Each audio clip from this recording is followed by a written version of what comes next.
ચાલો તો આજે આપણે ભેંસું પાસે વાડી આવી ગયા છીએ. ભેંસું પૂછી થઈ છે, ભેંસું બેઠી છે.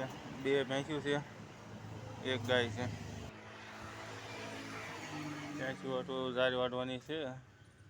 ભેંસું પૂછી બેઠી છે, એક ગાય ઊભી છે. સાહેબ તો બધી આડી પડી ગઈ, ભીની થઈ ગઈ છે. ભેંસું વાટીને ખોરવી પડશે સાહેબ.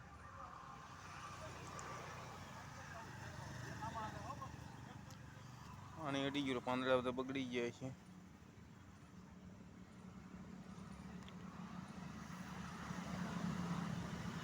વરસાદ છે એટલે ભેંસુને કંઈ બહાર નહીં સરવા મોકલવી, એટલે ઝાર વાટીને ખવડાવવાની છે.